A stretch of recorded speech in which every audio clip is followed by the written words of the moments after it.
Siamo con il nuovo sindaco di Montagnana, Sandra Borghesan. Ha vinto con 2.994 voti, pari al 54,25% contro 1.751 della lista concorrente. Si aspettava un successo così? No, assolutamente. Abbiamo lavorato sicuramente per vincere, ma un risultato così importante proprio non ce l'aspettavamo. Siamo soddisfatti e orgogliosi del risultato. È altrettanto vero che rispetto a questo ci sono altrettante aspettative e vedremo di dare soddisfazione a queste aspettative. Quali saranno le prime strategie che ha in mente questa giunta? Considerato che nei primi 100 giorni sarà difficile fare interventi strutturali, sicuramente considerata la stagione estiva andremo a creare quei momenti di animazione per il centro storico e nello stesso tempo andremo a programmare invece qualcosa di strutturale per l'immediato futuro. Che posizione ha riguardo al nuovo ipermercato dell'Aliper che ha comprato i terreni? Allora, io non ho conoscenza che i terreni siano stati acquistati o meno, d'altra parte il privato può fare esattamente quello che ritiene opportuno, però personalmente non ne ho conoscenza.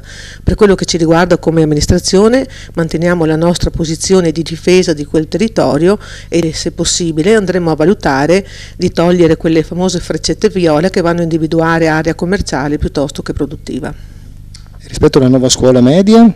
Rispetto alla nuova scuola media vado a ribadire che non ci sono le risorse economiche per poter procedere in quel senso, dovremo assolutamente affrontare situazioni diverse perché la vecchia scuola ha bisogno di essere messa in sicurezza, pertanto affronteremo questo tipo di valutazione andando anche a evidenziare che rispetto alla nuova area, al nuovo insegnamento per l'eventuale nuova scuola media andremo ad aggravare di un flusso viario non sostenibile in via Lago Zorzi piuttosto che nel quartiere Facchini, oltre che anche ad altre sostenibilità non possibili, pertanto valuteremo qualcos'altro sicuramente. Come è composta la vostra giunta?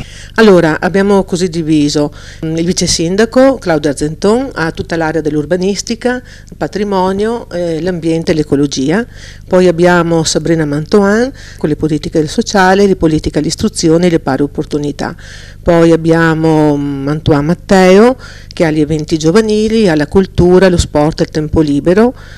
Poi abbiamo l'altro assessore che è Andrea Draghi, al quale abbiamo consegnato la sicurezza piuttosto che le tecnologie, l'innovazione e la protezione civile. Ho sentito che c'è un nuovo consigliere con la delega, la novità, i rapporti con le frazioni?